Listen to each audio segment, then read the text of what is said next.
Good afternoon and good morning. Welcome to another episode of Before Coffee. It's Thursday, we have some news to cover, and we have some Rog to wake up. So let's go ahead and get to that. They didn't even answer my call, because you're already here. Here, let me get my headphones. Okay, here I am. Right. Hello. Good morning.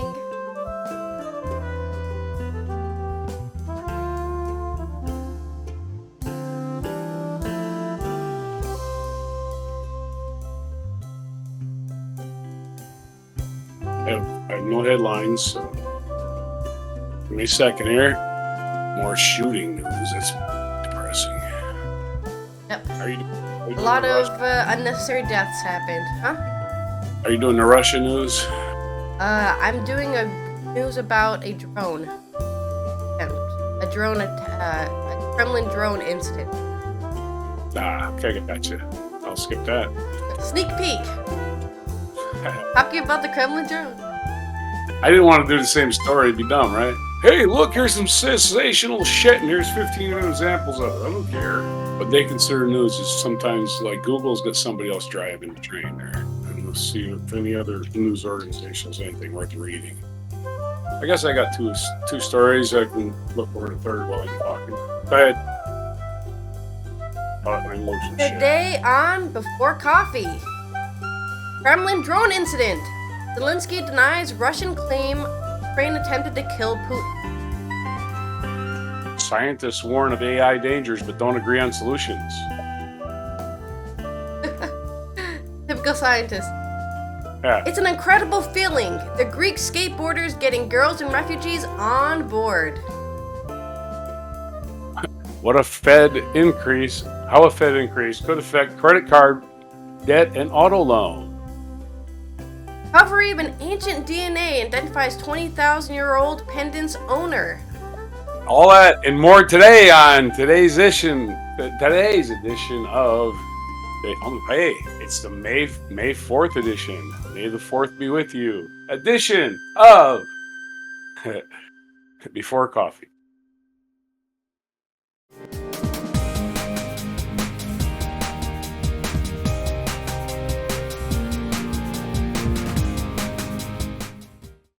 All right. My first news story, let's talk about Russia and Ukraine, because that's everyone's favorite topic. That's not true, but...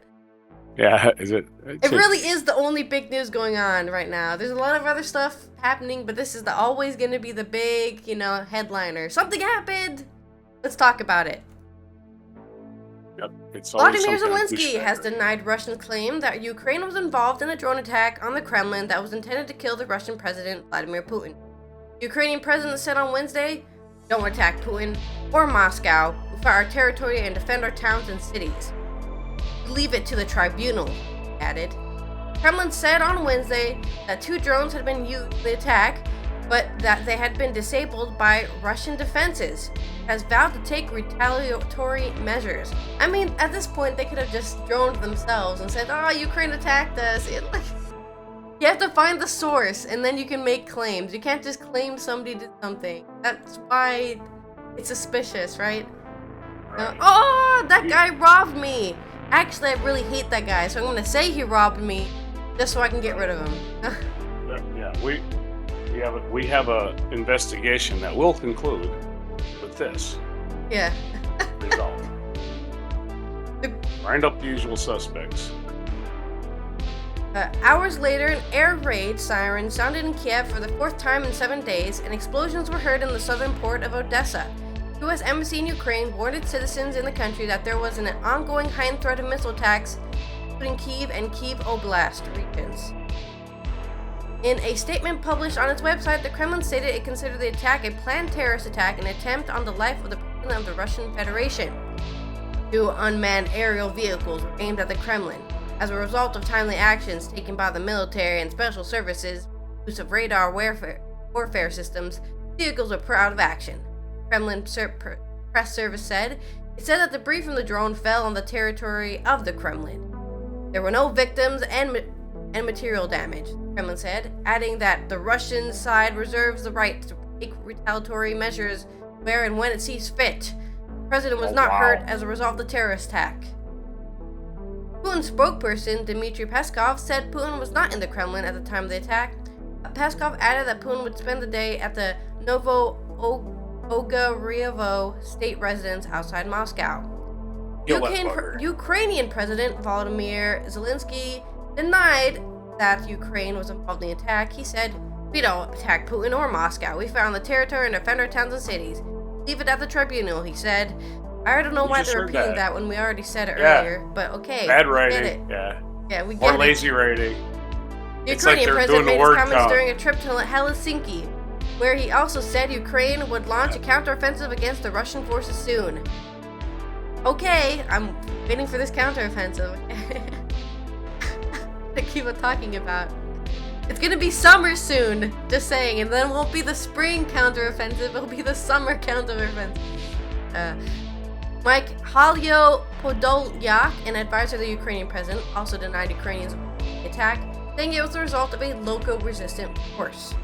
Ukrainian wages an exclusive defensive war and does not attack targets on the territory of the Russian Federation, Podolyak said in a tweet. The emergence of unidentified unmanned aerial vehicles at an energy facility or on Kremlin's territory can only indicate the guerrilla activity of the local resistance force. As you know, drones can be bought at any military store. Something is happening in the RF, Russia Federation, but definitely without Ukrainians' drones over the Kremlin. Doesn't have to be Ukraine. Fixed-wing drones have longer ranges and flight times than simple cheap quadcopters, and craft much such as a Mugen 5 can theoretically fly for 7 hours at about 75 miles per hour, making long-range operation possible. Analysts speculated the drone could have been a Ukrainian-made UJ-20, which had a similar speed and range according to the manufacturer's website, but the brief footage and difficulty expanding to a clear image and any firm identification was possible. Russian drone experts speculate on whether the drone was launched from as far afield as Ukraine, theoretically possible despite the distance, or from somewhere close to Moscow.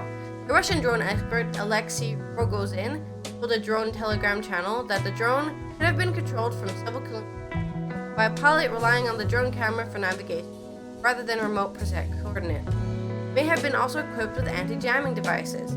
U.S. Secretary of State Antony Blinken said he sees Kremlin reports of the drone attack, but can't in any way validate them. "We simply don't know," Blinken told reporters. We asked about the U.S. position on any possible attacks by the Ukraine on Russia, and he said these are decisions for Ukraine to make and how it's going to defend itself.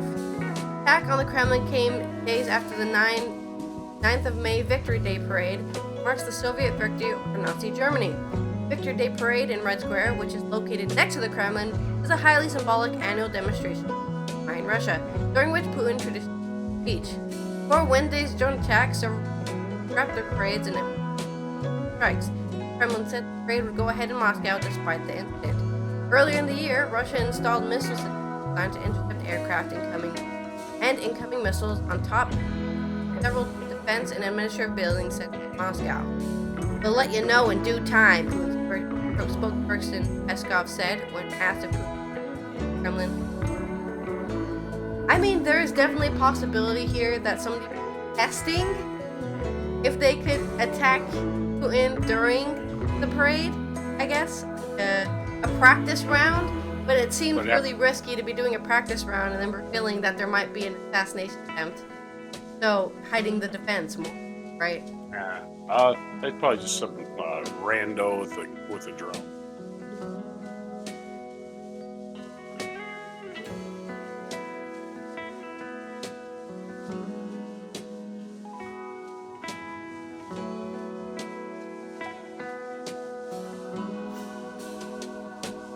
Sorry, I'm not even on screen when you're talking.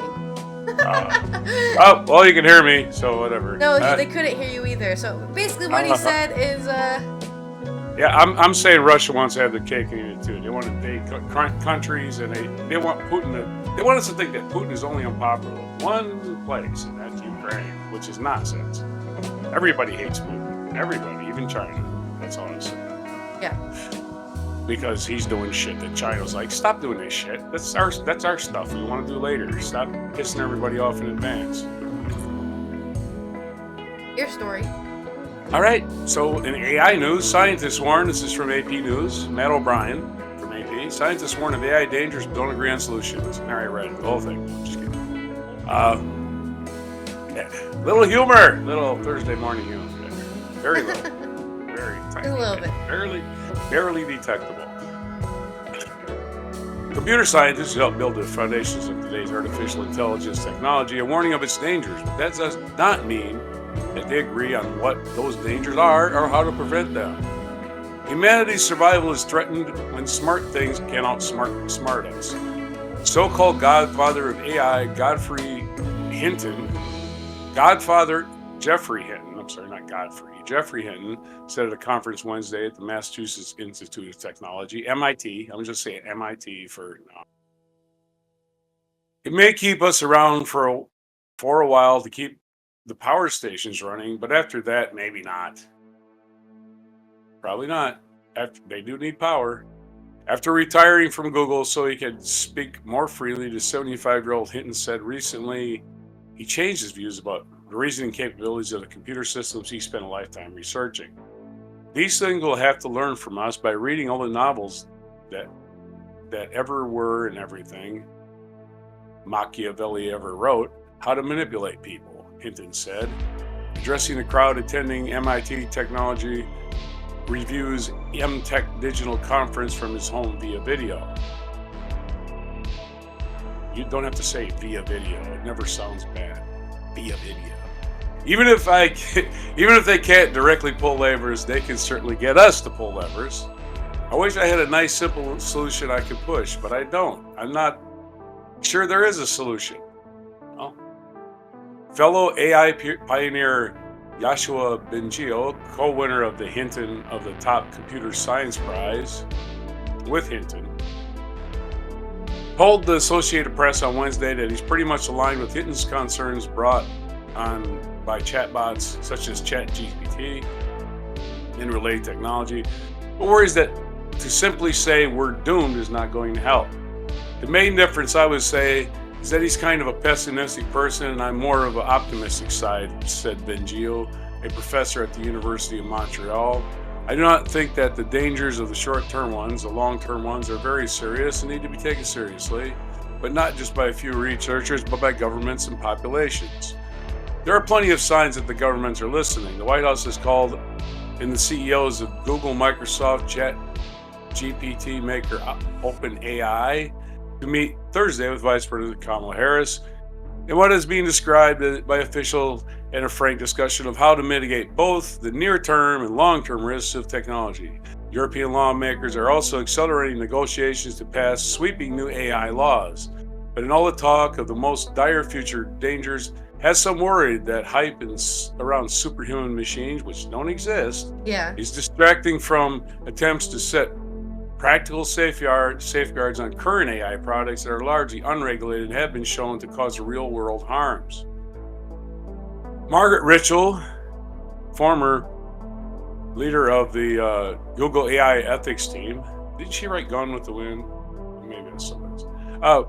And she's upset that Hinton didn't speak out during his decade in a position of power at Google, especially after the 2020 ouster of prominent black scientist Timothy Gebru had studied the harms of large models before they were widely commercialized in a product such as ChatGPT and Google's Bard.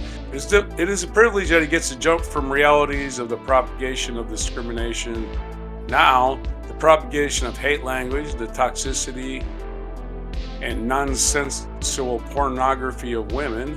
All of these issues are actively harming people who are marginalized in tech, said Mitchell, who was also forced out at Google after the aftermath of Gebru's departure. He's skipping all over those things to worry about something farther off.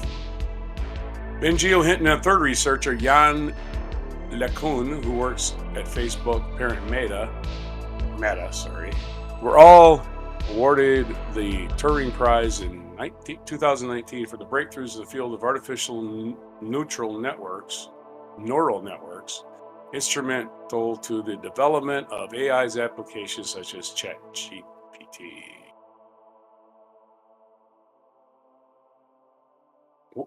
Where researchers are less likely to agree is how current AI language systems, which may have many limitations, including a tendency to fabricate information, might actually get smarter than humans, not just memorizing huge troves of information, but in showing critical reasoning and other human skills.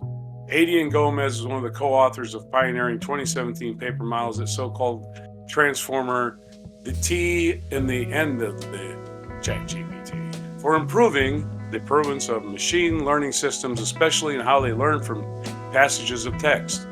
Then just a 20-year-old intern at Google, Gomez remembers laying on the couch at the company's California headquarters, which his team sent out the paper around 3 a.m. when it was due. Aiden, this is going to be so huge. He remembers a colleague telling him of the work that's since helped lead to new systems that can generate human-like prose and imagery. 6 years later, and now CEO of his own AI company called Cohere, which Hinton has invested in, Gomez is enthused about the potential applications of these systems, but bothered by fear-mongering, he says, detached from reality of the true capabilities and relies on extraordinary leaps of imagination and reasoning. The notion that these models are somehow going to get access to our nuclear weapons and launch some sort of extinct level event is not a productive discourse to have.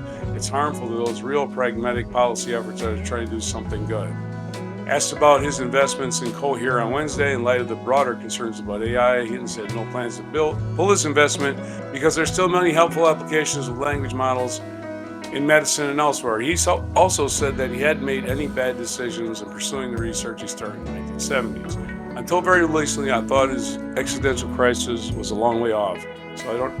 So I don't have any regrets about what I did. That's the story. Yeah. My problem with the AI is it's logic.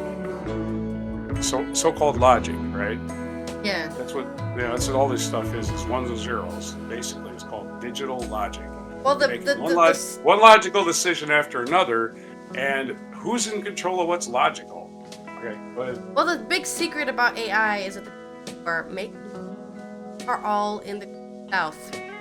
So all the people in the global North are getting all the, oh, we don't have to pay somebody to do this. We can just hire an AI. The global South is the one who's actually taking up the cost, right, of it. They're the ones making the programs, the ones working, in AI sweatshops, basically. A bad term. To help develop these AI. I'll give you an example. AI is already better. Humans are lazy. That's our tendency. That's our overall tendency is to do the simplest thing possible to get the most satisfactory result. We're just lazy. So, I watch sports a lot, and I want information on, like, they just had the NFL draft, right? So much in this show yesterday about, hey, these guys are my team drafted 13 players. Let's see what they have to say. These humans, with all the resources at their hands, made 4 factual errors about the players. They got one guy's position wrong, right? There was 2 players named Anthony Johnson, right? The Packers drafted one of them, the one from Iowa State. They had the Packers drafting, these are humans. These are humans fully capable of collecting all this information before they hit the edit button and put this thing online. They did no editing, but 4 false things out, and I'm looking at them going, why should I believe anything these guys are even saying? They did no research. They're just reading what's on the screen, and that's it. They don't even know. They don't even know they're wrong. Just like AI doesn't even know it's wrong. Yeah. You're looking at it and going, you're completely wrong when you're still talking. And you go down to the comments and people going, why am I even watching this guy? He was wrong in the first player, right? Completely wrong. He did absolutely no reading, no research for a first-round draft pick. None. And got him completely wrong. He said, well, this guy didn't start the whole season, so he has limited experience. But forgetting that he went to Iowa, and what Iowa does is they will start their seniors, whether they're good or not, put them on the bench and put good players on their next play. That's what they do. That's their tradition. So while this guy was a junior, like a redshirt junior, he was not going to start. He's not a senior. but he had the most defensive snaps on the whole defense for the entire season. But this idiot decided because he wasn't a starter, he didn't have any experience. Okay. Okay, so AI wouldn't have made that mistake. AI would have made that mistake, but a human should know better. I mean, do your research. It's very simple. Anyway, your story. All right. Anyways, long tirade aside, let's talk about skateboarding. Don't aside it, man. It was pretty. It was like I was watching the counter. It was a pretty long side tangent. Sorry. Speaking of sports, let's talk about skateboarding. Aradio is a skateboarder who teaches refugees in our native Greece for the grassroots charity Free Movement Skateboarding. The group has created a new community of young refugee bases across Athens. When I first started skateboarding in Greece, she says, some of the boys I skated with were very supportive, but I still heard things like, wow, it's really impressive, you're skating. I found it strange thing to hear when they weren't making the same comments about other boys. If you haven't tried skateboarding, it's hard to understand the joy it brings to you. First time you learn how to balance on the board is such an incredible feeling. It's like you're capable of anything. I first picked up my skateboard in Athens when I was 21. My sister bought me one. It was a difficult time for me, and being on the board helped me deal with what I was going through. Skateboarding brings you out of your comfort zone. It challenges you and helps you feel stronger. When I first started going to skate parks, there weren't many other girls, but now I see more and more of them skating and really encouraging. I've been working as an instructor with the Free Movement Skateboarding for over a year. The organization starts skateboarding to children in refugee camps in Athens, now teaches sessions all around the city, open to local kids. It's amazing to see how children grow in confidence in the classes and connect with each other. We have kids from Greece, Georgia, Egypt, all skating together. Try to encourage girls to come in, and youngest was 6. It can be tough for them because they see all the boys who look like they know what they're doing. But I try to explain to them that there's nothing you can't achieve. You have to believe in yourself. I show them that we're all just learning. We fall and laugh about it. I mean, that is part of the fun of skateboarding, is trying to trick and then falling 20 times and then you finally get it. That's what people like to watch. Funny how people get serious about skateboarding, because to me it's more like a fun game. It doesn't matter if you're a boy or girl. I see often that when you bring kids together to teach something or cheer for another student, it helps break down gender norms.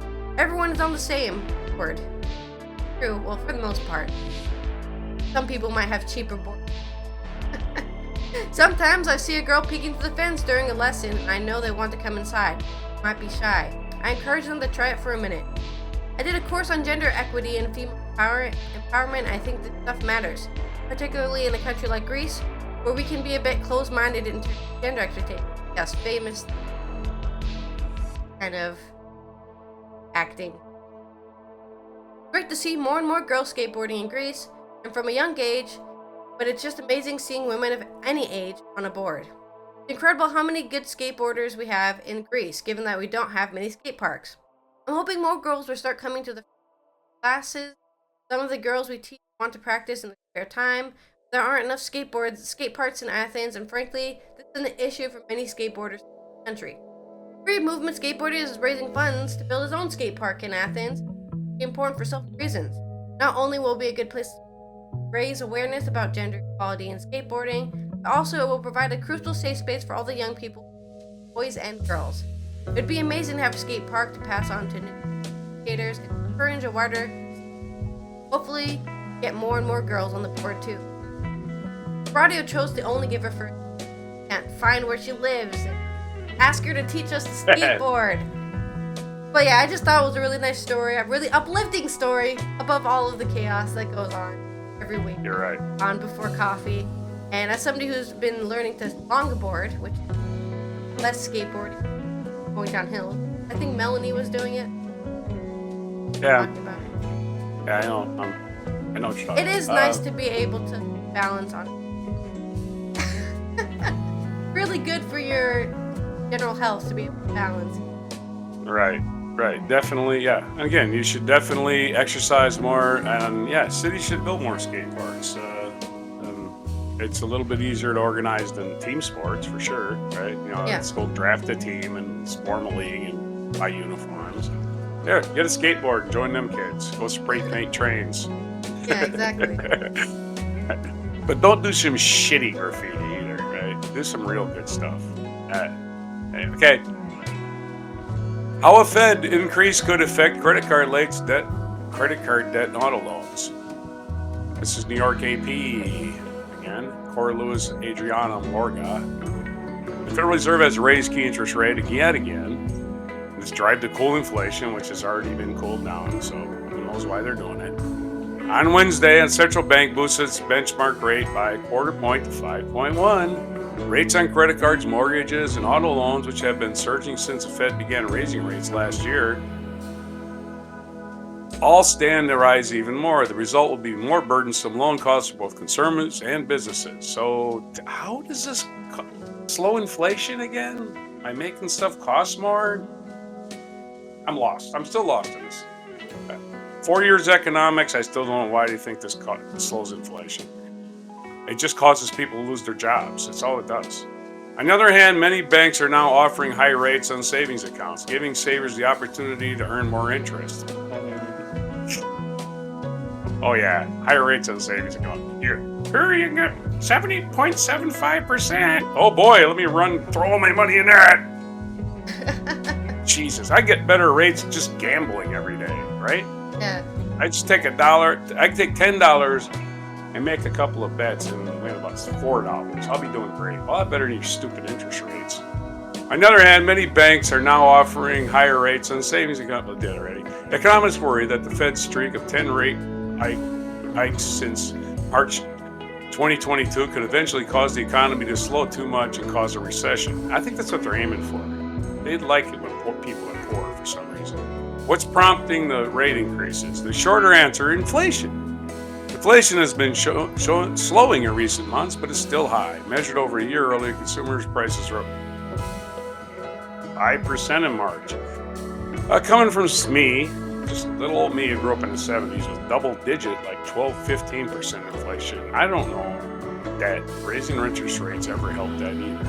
All it did was make more people lose their farms, basically. The Fed's goal is to slow consumer spending, thereby reducing demand for homes, cars, and other goods and services, eventually cooling the economy, lowering prices. That is not their goal. Their goal is to throw people out of work. There's nothing in there that says that's going to reduce the demand for homes. Well, like other than people are going to borrow money. But yeah, people are not going to borrow money because of the interest rates. But the most reason they're not going to borrow money is because they no longer have a secure job because they just saw everybody get laid off in their industry. That's why people get insecure, not because of this crap. The Fed's goal is slow consumer spending, thereby reducing. Yeah, we did that. Fed Chair Jerome Powell has acknowledged in the past that aggressively raising rates would bring some pain for households, but he said that doing so is necessary to crush high inflation. Who is most affected? Anyone borrowing money to make large purchases, such as home, large appliances, will likely take the hit. New rate also includes credit card debt. Consumers should focus on building up emergency savings and paying down debt. Oh, isn't that nice for you to say that, Mr. Bank Rate? Oh, you should have more savings, you silly people whose all their prices keep going up. Why don't you have more savings? What's happening with credit cards? Even before the Fed's latest move, credit card borrowing had reached the highest level since 1996. The most recent data available showed that 46% of people were carrying debt from month to month, up to 39% a year ago. So let's nail them. Let's get their money. Let's get more out of them. Total credit card balances were $986 billion in the fourth quarter 2022, according to Fed record high, but that amount isn't adjusted for inflation. Doesn't matter. You're not helping the situation. You say you're slowing borrowing, but you are not slowing borrowing. People are just borrowing more at higher interest rates. This isn't working, dude. This ain't working. Yeah. How will an increase affect credit card rates? The Fed doesn't directly dictate how much interest you pay in your own credit card debt. But there needs to be a limit, and it needs to be about 15%. The latest increase will likely raise the APR on your credit card at 0.25%. So if you have a 20.9 rate, which is the average according to the Fed's data, it might increase to 21.15. So yeah, credit cards are going up. Money's getting more expensive in the United States because the banks are worried that people's spending habits are going to cause more inflation, which is not what's caused inflation in the first place. It was corporate profits. Hey, repeat after me. Corporate profits. Can we just tax these rich people? This will solve our problems. Yeah, taxing the rich, taxing the rich. Repeat after me, economics people. Tax rich people. They have all the money, all of it, all of it. We have almost none of it here. Raising interest rates on us poor people is just going to make us more poor. That's all it's going to do. You don't mean well, so I'm not being nice. You just don't mean well.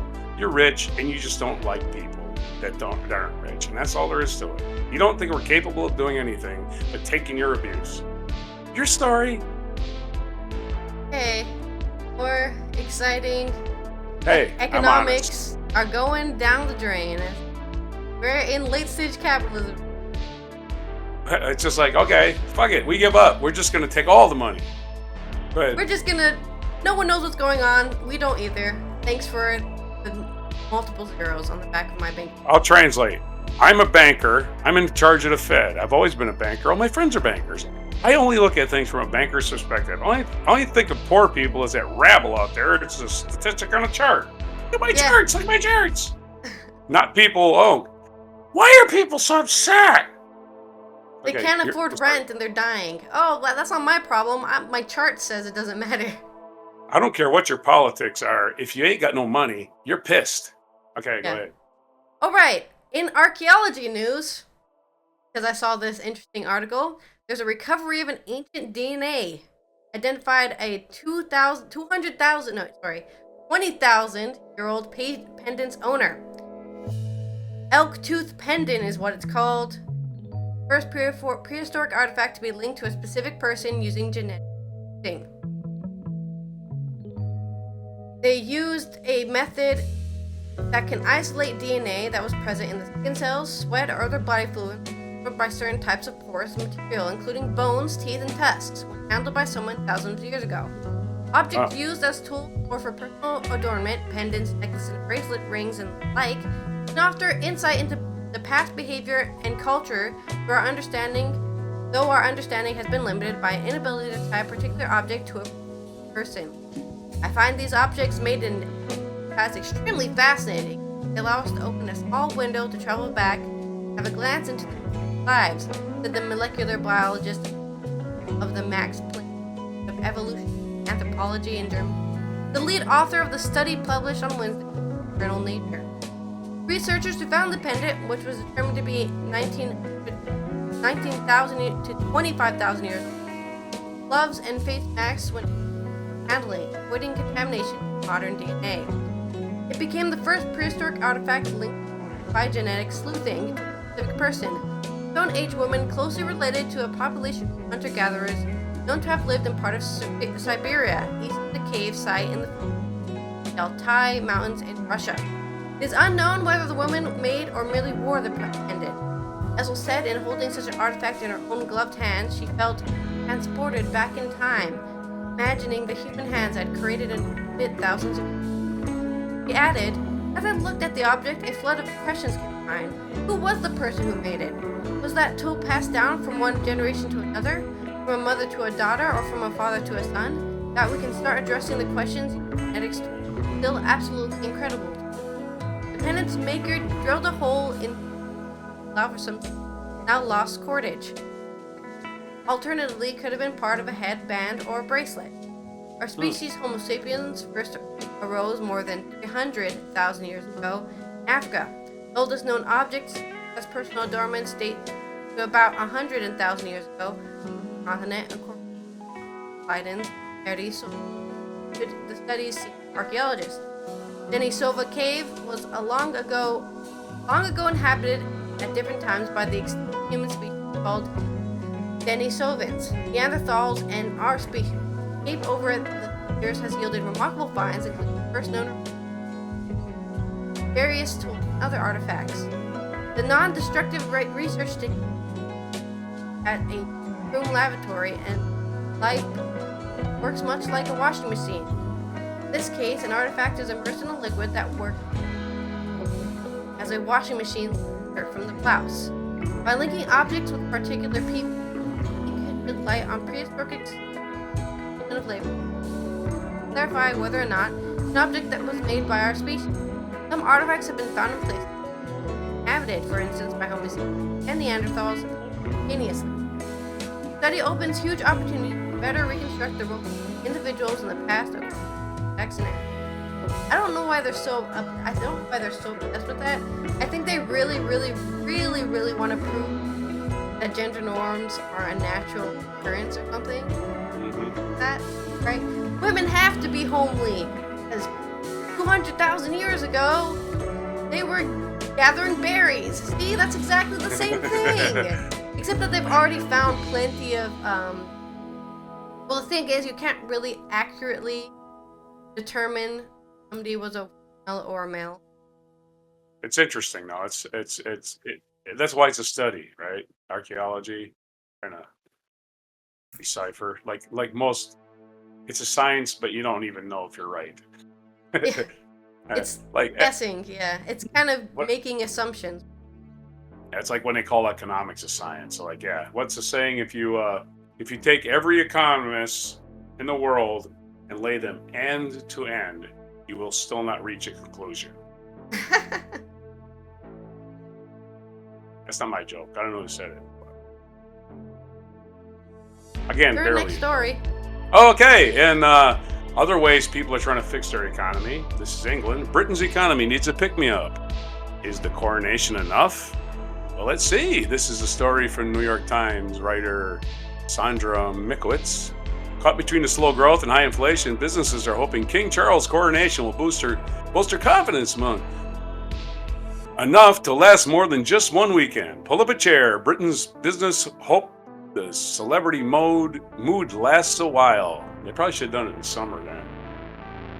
Dawn Anchor, who runs a pub in the village of Kingsworthy, about 60 miles southwest of London, has everything she needs. Reams of red, white, and blue bunting,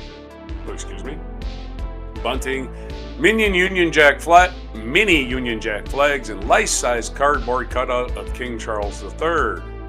The weekend's coronation of Britain's new monarch has been a gift for the establishment, one of just a handful of pubs in Britain aptly called the King Charles.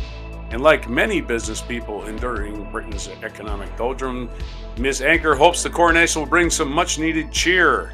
At the King Charles, the celebrations will begin on Friday with 17-hour day, serving breakfast through dinner with afternoon tea in between. Fuller's Coronation King's Ale, a special bitter, will be on tap and likely to contribute to the estimated 17 million extra pints that are expected to be poured around the country over the 3-day weekend, according to the British Beer and Pub Association. So lots of drunk limeys out there. And I say limey as a term of affection. Story continues below Oh, that's not even part of the story. Festivities at the pub. I know that's bad, right? Imagine doing that on a news show.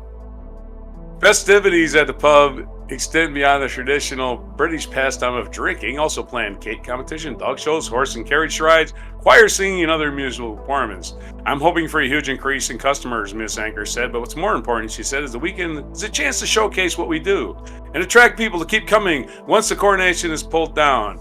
It's all about what people might do after, she says, because this is not sustainable. This drinking nonsense is definitely not sustainable.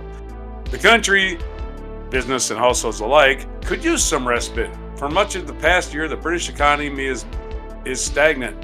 Its inflation rate is the highest in Western Europe. Food prices are about 20% higher than a year ago, and households are feeling the cold grip of these cost of living crisis. Maybe you shouldn't have quit the European Union, huh? Yeah, maybe. Yeah, maybe, idiots. Maybe you would have had some more buffering against this instead of going, shit, we're running around. Hope the U.S. helps us. Let's kill the Queen and have a coronation. There for us. Let's kill the Queen and have a coronation. Maybe it'll help. I'm not accusing anybody. It's a joke. It's a joke. It was 97. Okay. Energy bills at the King Charles have doubled. And the food costs have jumped, increasing the number of customers. For example, with cutting prices on meal on quiet days has been the only way the pub has been able to battle soaring costs. Businesses has been good, Ms. Anchor said, but efforts to draw people into the pub can't let up. The coronation weekend is an unmissable opportunity. There's a British word, unmissable. The hospital industry in particular is set to benefit this weekend, which includes a national holiday on Monday. UK Hospitality, a trade group, estimates business will bring an additional 350 million pounds sterling, which is translated to $437 million. As hotels fill up and pubs will be allowed to stay open later, businesses hope the coronation can fuel the upswing in consumer. Here's an idea: just have the business stay open later longer for the whole summer. How about that? All right, there's a bunch of pictures. The overall impact could be going to be very small. Could be positive, could be negative. Stephen Miller, the Deputy Director at the National Institute of Economic and Social Research. National holidays tend to reduce economic output because of offices, factories, and many other workplaces closed for the day, even as tourism and hospital activity increased. Last June's Platinum Jubilee weekend, which celebrated Queen Elizabeth's 70 years on the throne, included additional holiday, had little effect on the quarterly economic growth data. The overall picture is going to be very sluggish growth this year, and I don't think this is going to change, coronation or not. Mr. Millard, party pooper, said Britain might avert a recession this year as the economy is doing marginally better than expected. See, AI does not give you this commentary right in mid-sentence like we do. We provide, we provide some meat to our stories. Okay. But the coronation could improve confidence, Mr. Millard said. I almost said Mallard.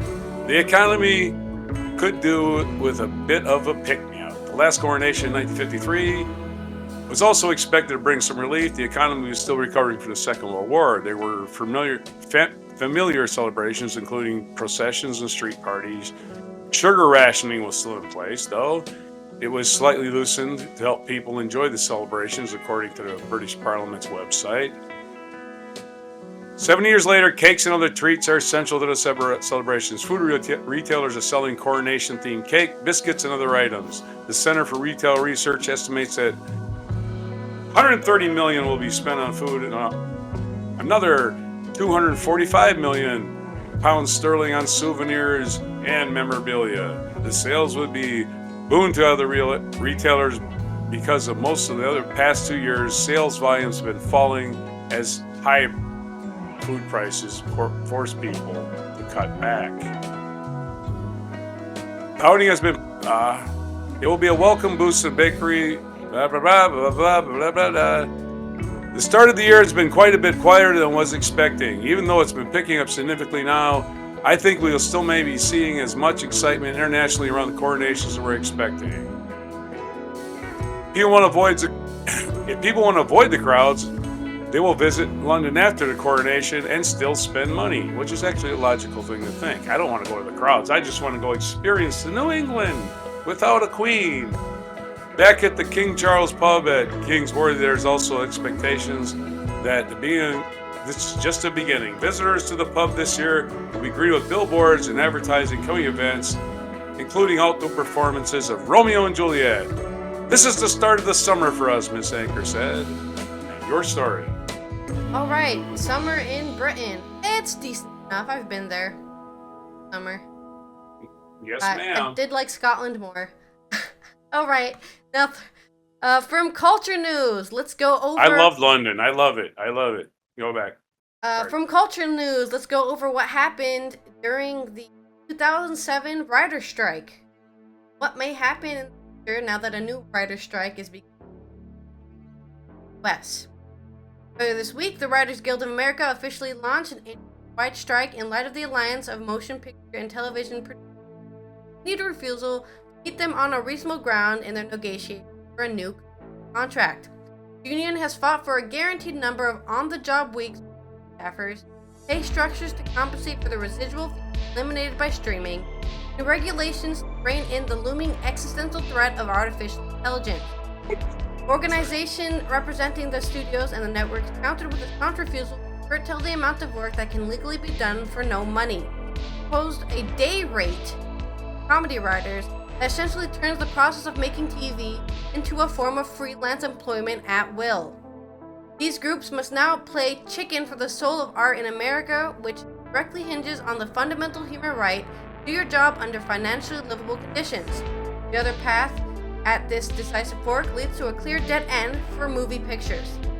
Crisis concerns the dynamics in management and labor, but as consumers, it's our tendency for those to see conflict in terms of what it will mean for us regular folks. Fortunately, for those keen on playing armchair analyst, recent history supplies a clear precedent for the rocky times to come. The WGA last went on strike for 14 weeks, beginning at the tail end of 2007, as the rapid expansion of new media and the online economy terraformed the landscape of movie television. The stoppage had a cataclysmic effect on output as an in-progress project died on the vine. Shows went haywire without the guidance of the writers. Films were rushed through and out of production.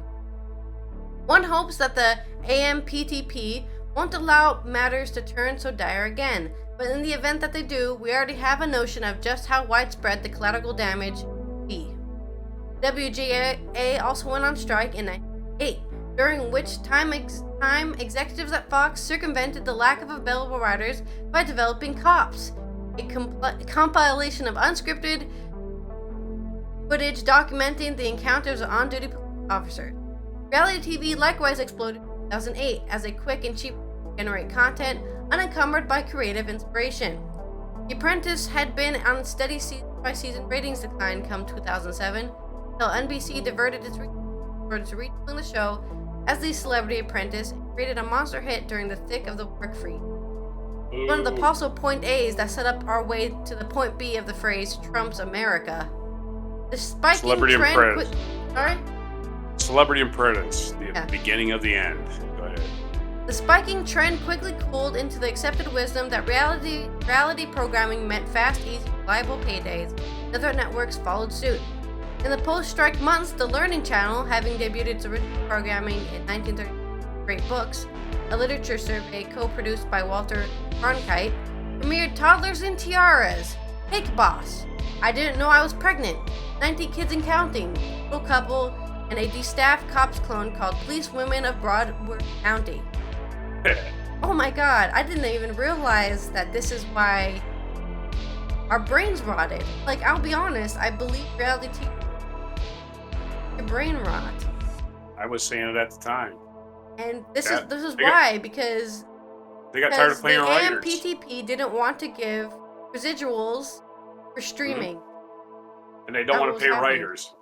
They don't want to pay writers either. You can just tell the guy with the camera, say something outrageous, and that's it. Late night programs live and die by their writers' room. And their changing status conveyed the effects of the strike in real time. Ellen DeGeneres crossed the picket line to continue on her show, excising the monologue and explaining that she couldn't bring herself to lay off the 100+ employees to be affected by a shutdown. Conan O'Brien took a different approach to looking out for his people, while paying their salaries out of his own pocket, returned to the air with a statement expressing solidarity with their cause, then held the show hostage with deliberately tedious footage meant to draw attention to how badly he needed writers.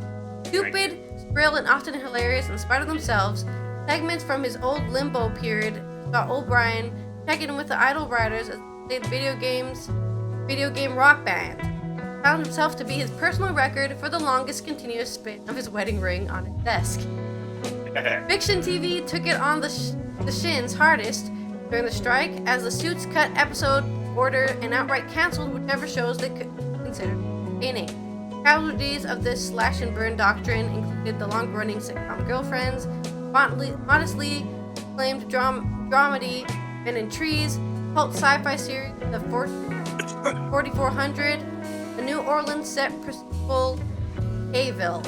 Soap operas attempted to forge ahead with non-union writing. Fans vehemently rejected the pale imitation of the article. Fox period Fox Pride controlled Family Guy from the creator Seth MacFarlane and completed 3 episodes without his approval. Tina Fey's background at Saturday Night Live allowed her to take the truncated 30 Rock on stage for an in-person performance at New York's Upright Brigade. Many shows never recovered from the disruption to the narrative, Heroes being the favorite example of a mythology that went off the rails after a strong freshman season. Pushing Daisies retained a more consistent level of quality. ABC capricious rulings cut the show short before it could connect with a wider audience. Because the scripting of movie represents a more finite, closed-off act than ongoing writing and shooting, the film sector fared somewhat better, though not without its fair share of disasters. Any would-be blockbusters found themselves racing against the clock to get something on paper before the strike went into effect. A situation that led to Michael Bay, by no means a man of letters, taking it upon himself to sculpt the outlines for the Transformers Revenge of the Fallen into a screenplay he could use. James Bond Michael Bay picture doesn't Quantum... need writers. Yeah. Got it. The James Bond picture Quantum Solace, widely criticized upon release for its difficult to follow plot, also suffered from a lack of on-hand scribes that forced star Daniel Craig to take a crack at writing himself during shooting. George Miller had begun casting his superhero crossover Justice League Portal by 2008, but Warner Bros. Wanted to rework the concept, which the strike wouldn't allow. The studio shut down production instead, closed a sliding doors portal to a pop culture universe drastically different from our own. The continuous chapter of history tells a bleak road ahead, though the fight for the fair wages is nowhere near as alarming as without it. If writers can't earn a living from their craft, there will be no more writers. Business people confident that ChatGPT can whip up the next Get Out or Mad Max Fury Road will be disappointed to find that there's no synthetic substitute for thought. And as audiences increasingly wake up to the fact, profit margins those C-suiters are fond of will start moving in a direction that don't make them happy. Corporate greed, motivated by an untenable mandate from Wall Street to somehow sustain exponential growth forever, represents a suicidal spiral for showbiz. Recognizing the worth of the professionals that give value to these beyond film-making savvy or even moral imperative. Simply an objective effect, the only feasible way forward for financiers and artists alike. Yes, just pay people what they're worth and stop complaining. Stop trying to make $1 billion. You can live on $1 million. Easily. Yeah. We need the next blockbuster. We don't care how we get there. Pay writers, don't pay writers, whatever. If it's blowing up elephants, they'll do it. Yeah. They just want to make a buck. Is that it? Yep. On to this day in history. That's what I was going to say. That's why another reason AI is going to fail. Because there's just so much nuance in our language that it just will get things wrong, and you'll look at it and go, that's completely wrong. And it's trying to talk to a human without offending a human, which is impossible to do. So it's going to say, well, that's an inappropriate word to use. And I'm like, it's not inappropriate. You're just trying to be too unoffensive. I had an argument with AI telling me it's not offensive. It really isn't. I'm not offended. I'm the only human in the conversation, and I'm not offended. So stop saying it's offensive to human when you're not a human. AI, you can't tell me what's offensive. You don't know. Okay. In this day in history, 1770, Francois Girard, French neoclassic painter, was born. In 1814, on this date, Napoleon landed in the island of Elba to serve the first of his 2 exiles. Heck, he was back in the saddle in less than a year, wasn't he? So that didn't last. Well, how long was it Elba? 5 minutes? The Battle of Chancellorsville in 1863 took part in the American Civil War. In 1886, the violence between police and labor protesters erupted in the Haymarket riot in Chicago, dramatizing the labor movement, which I was talking about, struggle for recognition in the United States. In 1919, what later became known as May 4th Amendment, patriotic Chinese students protested the decision of the Paris Peace Conference that Japan retained defeated Germany's rights and possessions in Shantung. So yeah, Japan got to retain defeated Germany's rights in China for some reason. That makes no sense. During World War II, this is 1942. During World War II, U.S. air and naval fleets turned back Japanese invasion force heading for the strategic port Mosby, New Guinea, in the Battle of the Coral Sea. In 1959, the first Grammy Awards were presented, and the winners included Frank Sinatra, Ella Fitzgerald, and the Kingston Trio. Hang down your head, Tom Dooley.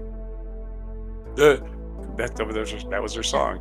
In 1961, the first Freedom Ride, a political protest against the segregation of interstate bus travel in the South, began as a group of white and black Americans departed Washington, D.C. on buses bound for New Orleans. The Freedom Ride. One of the great things in American history you should read up on, everyone. 1996, Jose Maria Aznar of the Conservative Popular Party became Prime Minister of Spain. That is in 1996. And today's birthday, Irish golfer Rory McIlroy, born in 1989. Audrey Hepburn was born on this day, May 4th in 1929. It's Audrey Hepburn's birthday. We ought to celebrate that more than Star Wars. Also Keith Haring's birthday. Also Horace Mann, American educator's birthday, and President of Egypt, former President Hosni Mubarak's birthday was 1928. And also on this day, the tragedy of Kent State. 4 students shot at Kent State on this day in 1970. Anti-Vietnam War demonstrations at Kent State University turned deadly when the Ohio National Guard shot 4 unarmed students and wounded 9 others, further turning public opinion against the war. The one they don't talk about on that date also happened at Jackson State, Mississippi. I don't know why, but 2 people were shot in Jackson State, Mississippi during protests the very same day. The Kent State one got more publicity. And also today is World Password Day. In case you don't have 700,000 passwords like the rest of us, welcome to the world. National Orange Juice Day is May 4th also. It's a lot of days. Strap yourself in. It's also National Day of Prayer, like every single other day. National Star Wars Day. We have already covered that. May the 4th be with you. Ha ha ha ha. We got 'em puns. National Day of Reason. Which never happens in this country. I'm not even sure why they even have one. National Candy Orange Peel Day. Well, it's National Orange Juice Day and National Candied Orange Peel Day. So oranges are just trying to monopolize every day in the calendar. Get an orange, eat one, go buy oranges. Hey, everybody, get out there, buy oranges. That's what they're saying. Yeah. It's also Bird Day, which to me is every day. I love birds. Anyway, National Weather Observers Day, also every day. National Self-Employed Day, again. Hey, I'm self-employed. Well, That's me. You need to eat a couple oranges today because this is your day. Okay, I'll make sure to go get one. May the 4th, and you got to celebrate Audrey Hepburn. Yeah. National Renewal Day is May 4th. So I think it's for recycling and for becoming a better person. That should be every day. Be a better person. It don't hurt. It does not hurt you to be a good person. And that's today. Back to you. All right, well, that's been Allison here from Netherlands talking about drones, archaeology, and skateboarding. If you're ever interested in learning a new hobby and you're scared you're not allowed to, your gender, don't let anyone stop you, okay? Yeah. You can do whatever you like. Humans are the least different, like, when it comes to gender, humans are the least different from each other compared to all species on the planet, okay? Humans are so close to each other that there's nothing neither a woman or a man can't do, okay? And no most of the stuff we do is all mental anyways. Our brains are the same. And we'll see you on Friday for some... And no other species has the many avenues for communications that we have. Dogs can only bark, right? Birds can only chirp. We can do all kinds of things, and we choose to be whatever. This is me being a cranky old man telling you to behave yourself on May 4th, 2023 edition of Before Coffee.